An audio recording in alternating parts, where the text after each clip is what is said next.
Hello everyone, welcome back to my channel. My name is Layla.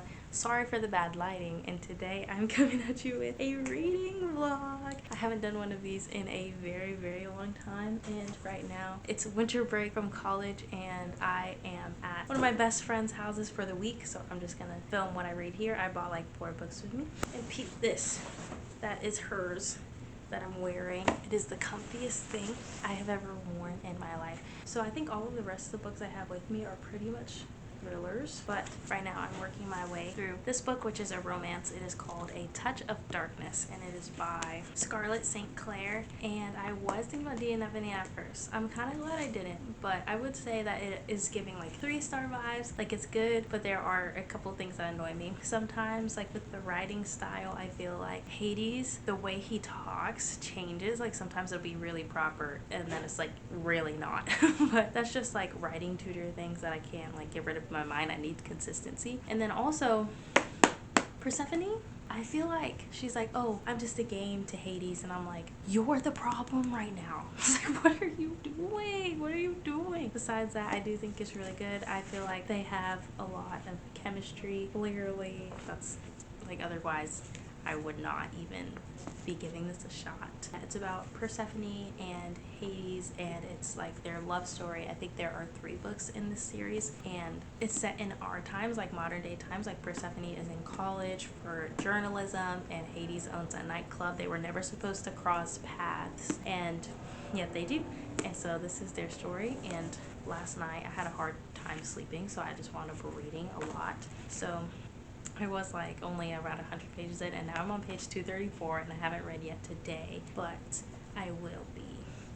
And I will also be rewatching Wednesday already because my best friend is only on episode 2, and I just finished it a couple days ago, and I thought it was so good that I wanted to rewatch it anyway, so I'm happy about that. And I will keep you up to date on my reading progress. There are nearly 400 pages in this book, and I will definitely be able to finish this week.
So this is the next day, and or is it the day after? I don't know. I think it's like the next day. It is Saturday now. Yesterday we went and saw the new Avatar, and I liked it, but there was just one character that really just grinds my gears. So I know this is a book, like a reading vlog, but let me just talk about it for a minute, because I really love the Avatar world and it always makes me want to live there, and I loved all of the characters except for that one. But that one character, I just have like a pet peeve when it comes to kids that just don't listen.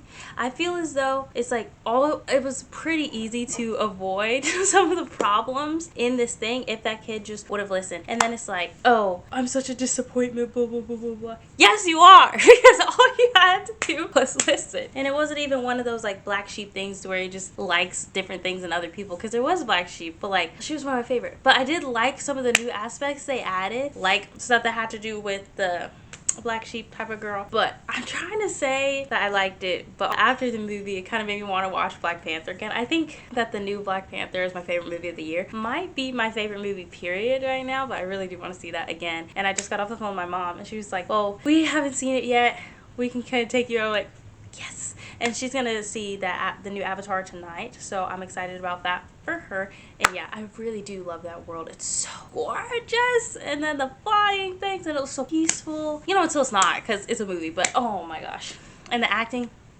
stellar, especially from the main woman whose name I'm blanking on, but I do know it. Oh gosh, acting is always on par.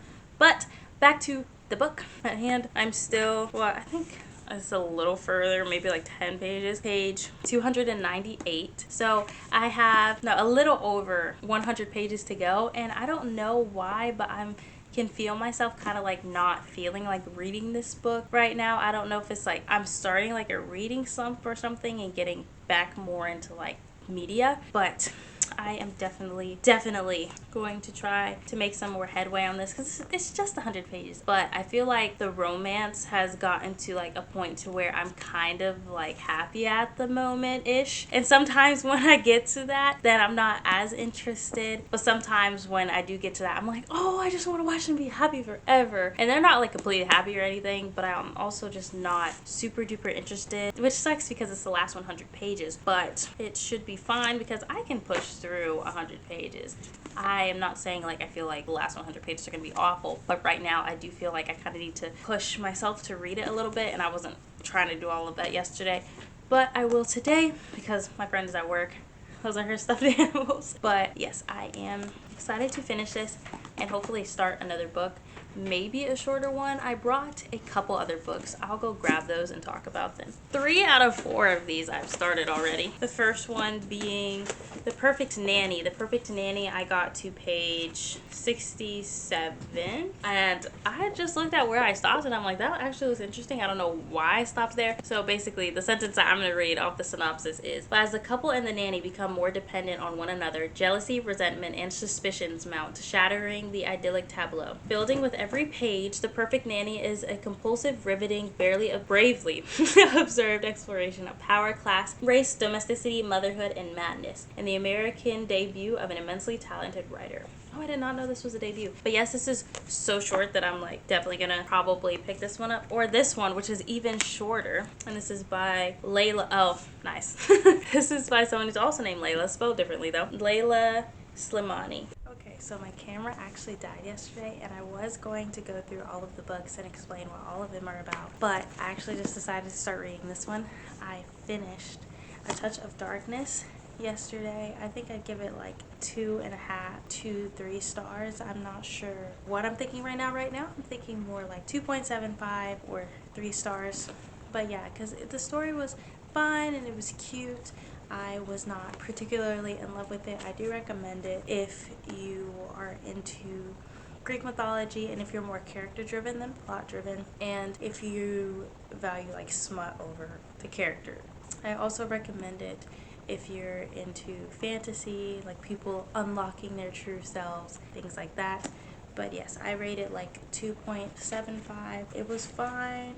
I don't regret reading it or anything. I enjoyed the read. I'm glad that I got something else off of my shelf that I don't have to read. And yeah, that is the first book that I finished of this vlog, and this vlog is going to be shorter than I thought because I actually have to go home from where I am right now sooner than I thought because I do have a doctor's appointment that I scheduled yesterday. So whatever. Also ignore how wrinkly this shirt is. I can't do anything about that. So next, The Perfect Nanny by Layla Slimani. I started reading it again yesterday after I finished A Touch of Darkness, and I only read a couple pages, so now I'm on page 79, so I really don't have that far to go. This is not even 250 pages, so I do think I can have this done. So far it does seem interesting. I went back and I skimmed through. I didn't really skim through. I went back a couple pages just to remember where I was at in the story, and the story is intriguing, but I think why I put it down the first time is because I kept getting a little like, I don't know, but I kept getting like a little confused, I think, just in the sentence structure. Yeah, I like how the first sentence of this book is, the baby is dead. That's the first sentence of this book. Of course, I started again on page 69 because that's where I left off. But yes, it seems as though we're starting to get to where the nanny is kind of like, I don't know, not creepy per se, but I'm definitely sensing some yellow flags, red flags, proceed with caution, you know, so I'm excited to see what actually happens with the nanny. It seems like she considers herself part of the family, but maybe in a weird way from the chapter I just finished. So I'm just excited to get more into this book, and then hopefully I will finish this one and one other one that might be a little advantageous since I am leaving tomorrow now, but I think I can do it.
So,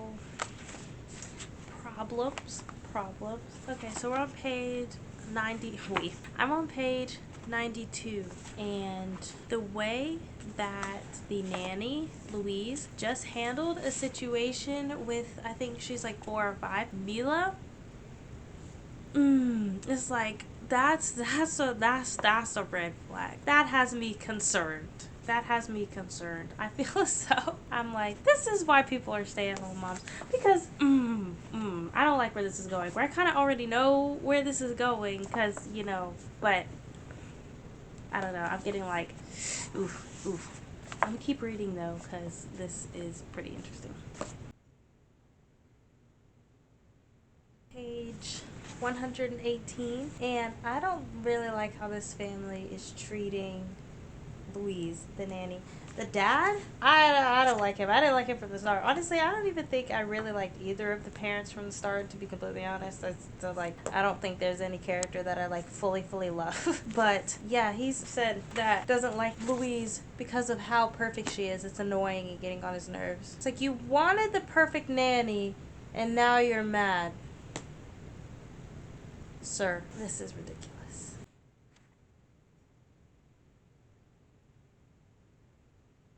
Page 123. Once again, I'm concerned. This is a bit of a disturbing book. I don't know. And also, I'm always like very more emotional or like more like protective when it comes to kids. Even fictional children, I'm just like red flags. Some of these red flags, personally, I would have let slide.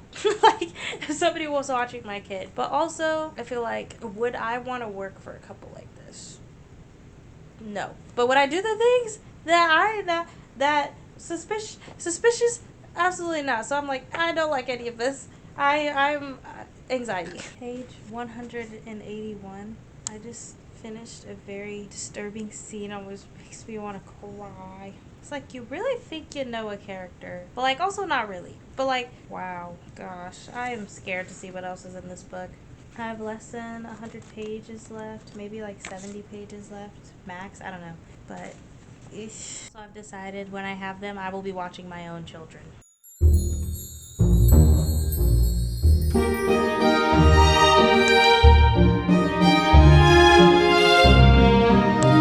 Okay, so later today, after some reading, I have finished The Perfect Nanny. So far, in like the 5 days that I've been here, I finished this book, and I finished this book.